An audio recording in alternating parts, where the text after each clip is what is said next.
Sometimes you're right and sometimes you're wrong. Who knows the answer? Let's agree as one. It's much too late for war, not peace. It makes no sense for human eyes to feed, 'cause you can't see. Let's learn to disagree, can't we? Just be one family. The greatest love of all is to love yourself. When you're filled with love, you love someone else.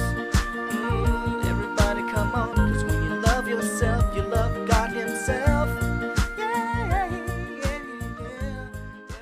Welcome to the Lessons of Love show. I'm Dr. Jennifer Alves, Doctor of Physical Therapy, and the author of the 10 Commandments for Loving Yourself. Today we're going to be continuing our series on the 10 Commandments for Loving Yourself. Because it's so important that you learn to love yourself. When you love yourself, you'll be in a better position to accept and recognize true love when it comes your way, and hopefully learn to love your life. So we've been discussing 10 commandments that you can implement into your life to learn how to love yourself. Today we're going to be discussing the 4th commandment, which is do not allow toxic substances into your body. Now what does that mean, don't allow toxic substances into your body? Well, it can mean different things to different people. For example, someone might find milk to be toxic to them. They might be allergic to it. Maybe they break out in some sort of a rash or get an upset stomach or something like that. That could be very toxic to someone that's allergic to milk. Now somebody else might be allergic to, let's see, peanuts. You know, there seems to be quite a few peanut allergies out there, and that can be toxic to them but not toxic to others. So you see, the word toxic, what toxic substances are different to different people. If we take a look at some of the toxic substances that can be found on the streets, for example, illegal substances, and what we find is that, you know, some people have problems getting hooked on these substances and coming off the substances later. Now why is that? Some people might say try a cigarette one time and never smoke another one again. You hear about people that have been smoking for 10 years, 5 packs or whatever it is, and somehow they're able to quit when they decide to do so, but someone that might have tried one cigarette is not in a position to quit. Now why is that?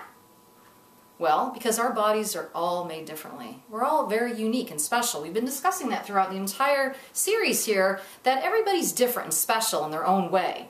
So our bodies are special. They're made up differently. Some people might have a gene that somehow, for example, might make them more susceptible to getting cholesterol, for example, you know, something like that.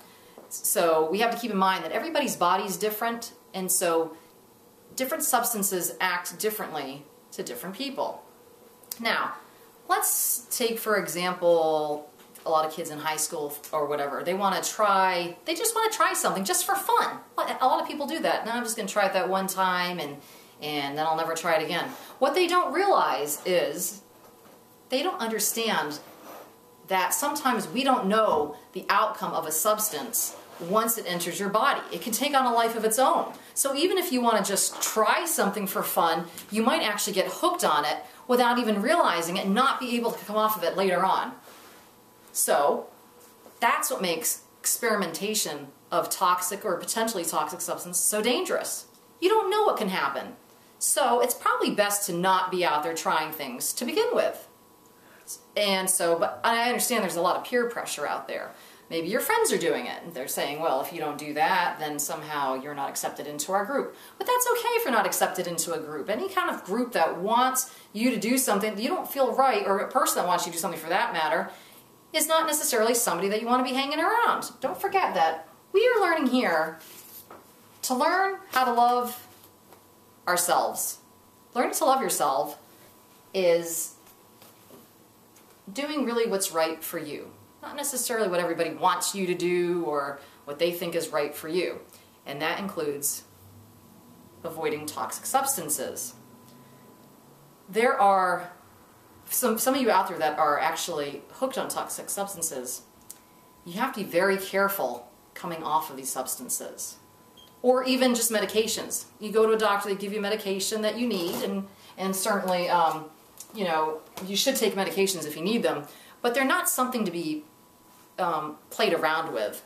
You can't just one day decide, well, I think I'll just cut this medication and stop taking it if you've been taking it for a year or so. And now, why is that?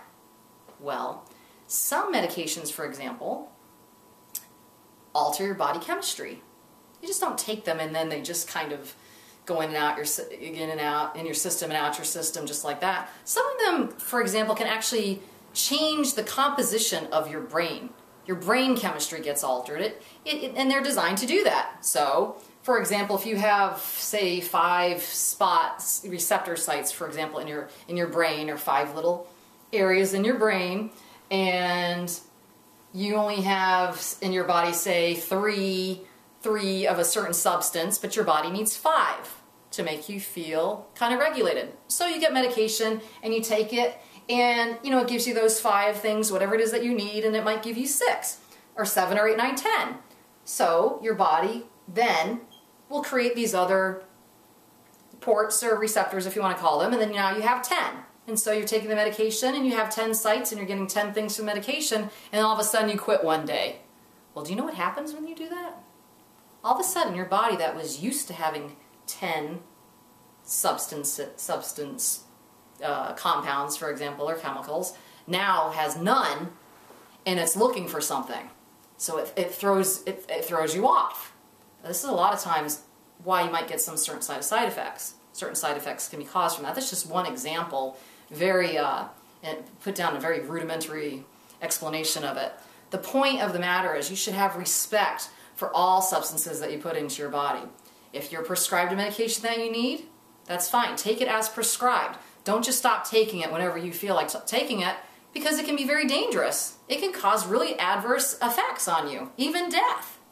So, and we go back to these drugs of the street, things that people you might go to a party and they might be passing something out. You know the different things that I'm talking about. Maybe it could be crack, could be heroin, could be marijuana, certain things like that. And you said, I'm just going to try it that one time. The problem is, as I mentioned earlier, is you actually may like it. You might just think you're going to try it. You actually might like that substance. You might actually like smoking that cigarette for whatever that reason is, and you may not be able to get off of it when you choose to do so. So then you become a slave to these items. Especially some drugs, you become a slave to it, and they're very expensive, and then you start doing behaviors that you probably ordinarily wouldn't have done. And then you become a slave to these substances. So what we're saying here today is that when you love yourself, you will not allow toxic substances into your body, because you don't know, or you can't predict the outcome of these substances, and they might take a certain path that you never could have possibly predicted. But enough about what I have to say about all this. Let's take it to the streets and see what other people have to say about it.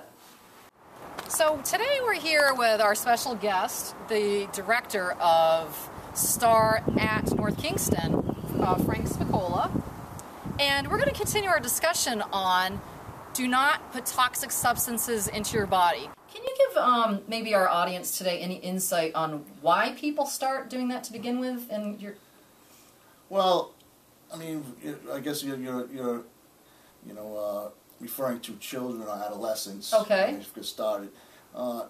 Basically, some of the age-old reasons, peer pressure, certainly that has something to do with why adolescents or children, do things. But there's also, curiosity factor, and there's availability. Okay. Prescription drugs abuse has gone up in numbers in the past 10, 15 years. Very interesting. And basically, a person may just have some depression or other mental health illness and trying to cope with that too. So there's different ways, someone will get started. But basically, what I see here, mostly people start with, the gateway, substances, marijuana and alcohol. And when I say gateway, I mean that, my experience is that people that move on to other substances such as heroin, cocaine, they start with marijuana and alcohol. It doesn't mean that everyone is going to move on to that, but it certainly is, you can say it's a gateway process, because as a person gets used to, you know, first of all, I have to break the law, for example. Okay, Drinking, right. You get used to that, and sometimes the next step is not as, you know, not as frightening to them. Not, you know. Oh, I see. So it's kind of an entry level gateway. I see what you mean by that. It seems to be that. My experience seems to be that way. You know. Maybe, do you have any advice that you can give to parents? Because I know some of this, like you said, starts younger as teens. So let's start there, for example. Do you have any advice that you can give to parents or the teens surrounding this issue? It's tough to give advice to teens, is it not? You can. But parents, basically, you know, it's been my experience that prevention is very important. Whether prevention works or not, what side of the coin you're on about prevention tactics, once someone starts abusing, substances, the rate, the ability for that person to stop and get in some type of recovery seems to be a lot more complicated, more difficult than, providing some prevention information to children. So basically, for parents, I would say, just, be aware of your child's behaviors. If, a change in behavior could be just growing up, or it could also mean that they've changed their friends, for example. Okay. And be aware that prevention, as I said in the beginning, is a lot better. In some cases, facilitated easy to help with prevention than actually trying to get someone to stop at a later date. Okay, so in prevention, you're talking about what specifically? Educating them on the bad effects of drugs? Like, what would you say parents should do to prevent or try to prevent? Well, when I talk about prevention, I also are including the parents. But we first start out with, you talk about the substances, how bad they are for your body. So you do go through that with, with youngsters and adolescents and teens, and and it's been my experience that it's difficult to scare someone that starts using once they start, but you can warn, youngsters that, the negative consequences of drug use. But parents also, it's been a movement in this state, in Providence, where parents educate parents so that, their prescription drugs, if they get some painkillers, for example, and they don't need them anymore, discard them. And there are proper ways of doing that. They actually had last week or the week before, they had bring in your prescription drugs to a spot, and we'll take them, dispose them for you. And I believe statewide, I guess you're going to quote me, because 2,000 pounds of prescription drugs statewide. So it's also educating the parents, about, if there are examples of maybe your child hears you, is listening to you when you're talking to a neighbor, and your neighbor might say, I have a headache, and you might, parent might say, well, I have some leftover medication, pain meds, which seems innocent maybe enough in itself, but the child hears that. And, I see. And you never don't know what they'll do with that information. And say, well, I guess if my parents do, I guess it's okay. Perhaps, that's just one area. Okay. So it's prevention and education on both sides, and then there's also there are other prevention methods like, there's a movement with some athletic clubs where they're getting some teenagers and youngsters, to say run races, so they train, together with a facilitator, and build self-esteem. Because a lot of times it is about low self-esteem. I see. Why they start to begin with. Yes, a lot of times. So here's a question for you. A lot of people say that many teens start with drugs because of peer pressure, and they have the need to feel accepted and to have friends. From what you've seen, these people that are addicted to drugs and that are struggling in rehab, which sounds like it could be potentially very costly and affect your life. Do these people coming in, do you feel like they still have these friends that they changed their whole life to have? Or are they now not, is it a way to gain friendship, is what I'm saying? Well, Or do they have their friends, or they're, after they've done all these drugs and they're now addicted, or are they really still left alone and now they're struggling? So it's really not a good option for kids to look at that as a means of gaining friends. Does that make sense? yes, it's been my experience that when a teenager, whatever age, starts to experiment and use illegal substances, that they will get new friends that do that. I see. And the old friends that are living a maybe more positive lifestyle will drop off, and by the time they're an adult, I can tell you many times I've experienced as a clinician where a client would, almost come to an argument about how, they need to hang out with their friend because, they don't want to change their friends, they grew up with them. But then they come to the realization, almost invariably, but I can't say that exactly, that they don't have any friends anymore. They don't. So the whole reason they did it to begin with, to make friends, in the end they don't have friends anyway. So it's not really worth it, is it? Well, in that case, no. Frank, that was very interesting what you're saying about why some people start, different toxic substances to begin with. It could be because they're being bullied, or they might experiment and not realize that they're going to like it and get hooked, or their body chemically gets hooked to it. What about alcohol? Do you find that some people do that because they're shy and it gives them a sense of confidence? Do you have any comment on that? Yes. Alcohol is a depressant, Mm-hmm. and it depresses inhibitions. That's why, you might see a scene of somebody at a party dancing on a table with a lampshade. Oh. It depresses inhibitions in a way that you have your feeling part of your brain, to be very general, your thinking part of your brain, and in between we'll say there's a switch or a filter. Mm-hmm. Alcohol can wear away the filter, so you might be able to be less shy, in a situation. And it's no surprise that it's called a social lubricant, because one drink can be social, but when a person gets used to the lack of inhibitions in day-to-day life, either because they're shy or because there's a chemical reason for them to continue the use, it's it becomes habit, and Mm-hmm. habit is very strong. Mm-hmm. So in other words, if you're starting high school drinking before a dance, you may think that you need to drink before every dance, for I see. example. Mm-hmm. I see.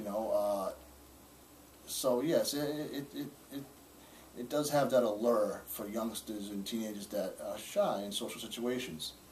But then you might end up doing things that you wouldn't ordinarily do that you're going to regret the later. So that's part of the Yes. downfall. So it's a fake confidence that might make you do things that you wouldn't ordinarily do. And you don't need to be an alcoholic to get in trouble. Okay. You right. get drunk one time and get in trouble. So, we're talking about alcohol dependence, abuse, and also just, misuse on one occasion, So, you're quite right. The negative consequences far outweigh, the positive aspects if you're abusing it. Okay, so what then is a good alternative for people that are shy? Instead of using alcohol, for example, what's a good alternative?